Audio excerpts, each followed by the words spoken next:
What advice would you give a up-and-coming competitor? Study more, train less. And that would be, especially nowadays with what BJJ Fanatics is doing, something that just wasn't available to me. And, you were asking me what I would have changed as a younger guy is would have been to study more, train less. But For your college and jiu-jitsu. But there was there was some information out there, right, but, right. it's hard to really recomprehend how barren, the instructional arena was back in 2010. Yeah. Like, nowadays, you can go on YouTube and find 100 times more than what was available then. Yeah, you can go inside the gym, Yeah. before the guys are even competing. Yeah, exactly. And nowadays, you have these amazing instructionals, like the Danaher DVDs, his submission systems, his fundamental systems, Gordon's stuff that he's producing. I want to look at Gary Tonan's Exit the System. There's a limitless amount of information out there for people to process. And if you really want to become skilled at jiu-jitsu, you can't just have, beastly subconscious understanding. And that was really what I was doing for the longest time is I was tough and I would just let my instincts guide me. But our instincts aren't really that great. You need to have a firm foundation of knowledge that's cold and you know it no matter what. And that's why I've been, trying to study these DVDs and, really putting it into my head the same way I would do with in college. I was really focused on trying to incorporate a subject matter into my head. I would study it in a very specific way. And I've been trying to study these DVDs in that same very specific way.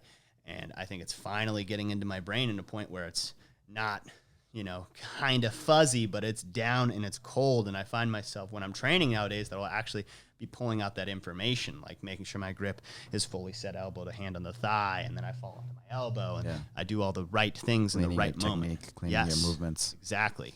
It's one thing to know something kind of fuzzy when somebody's asking you a question. It's a completely different thing to do it when you're 9.5 minutes into a match and you need to get that advantage. So that's what I would tell up-and-coming grapplers is spend more time studying, spend less time hard training, and, focus more on the cerebral side of this sport.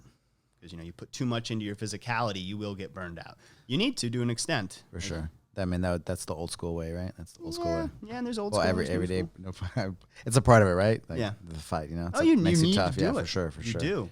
But that's all we did back in the day, back in the 90s and stuff. Man. And that's what in the comp class with Easton's, that's where it really shined through. We were there to smash each other, and that's what we were doing. That was a really I really enjoyed those days. Yeah, one of the Mikey Mitsumishi documentary that I really took the stuff I took away from it were just the amount of studying and drilling he does. Mm-hmm.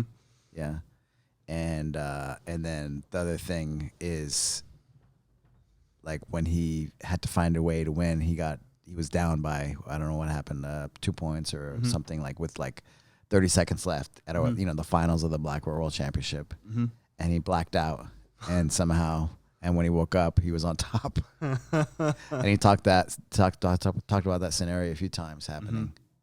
Yeah, we just got to have that knowledge so ingrained deeply in So ingrained. Yeah. Those movements have to be so ingrained. It's already too late, right? If it's not in your subconscious. Yeah, exactly. The fabric of your being, those movements. Yeah. And I think there are different ways that people can incorporate that. Right. And I don't think that just drilling the technique and talking about it in class is enough for me. I need to be writing it out. And different people learn different ways. Yes, exactly. Right. And what I've been doing is taking notes, organizing those notes, and then from those organized notes coming up with questions. And those questions are trying to like pull out the information, like what are the 6 steps of the armbar system? Like if you're on top trying to pin somebody, what are the steps you need to do there? And so like sort of trying to I forget the right. Oh, I don't know exactly what I'd say, but like those questions pull out the information that I need in the moment, so that if I need the information, I can ask myself a question, like, okay, this is the answer for what I need to do. And, if somebody has a grip on my collar, what do I do? 2 hands on it, extend away like a squat, break that grip. It's the scenarios. Yes, exactly. Break down the scenarios. The guy, I do this, he does that. Yes. And keep kind of going down that rabbit hole. A series of what if then propositions. So if they do this, then I should do this. And that's, in my mind at least, how I think for sure. jiu-jitsu works best being broken down. And it's like millions of those in terms of the infinite complexity of our sport. Right. It's amazing how many you need to have. I mean, some more important than others, like how to escape the back mount. That's something you have to know. Sure. But as you start to play, you start to develop your kind of game. There's those possibilities are around those positions, right? Exactly. So you start to clean that and start to perfect those. Yes, Yes, absolutely. Nice, man. More information out there than one person can ever understand. So that's why you got to go get your pen and your notebook, bro. Let's go get studying. There's infinite information out there to process. Jiu-jitsu is amazing, man. Oh, it just never ends. No, it doesn't. You're in the heat right now. You're in the war zone. You know? Yes. But man, like just for the rest of your life, from little kids, you see it, right? It's just man.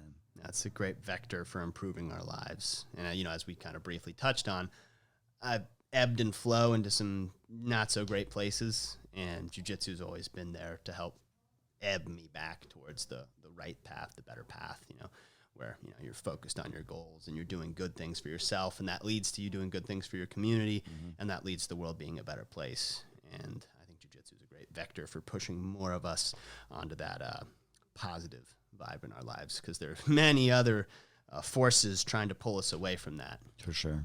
And I think jiu-jitsu is probably the best means you have of getting yourself back onto the right path.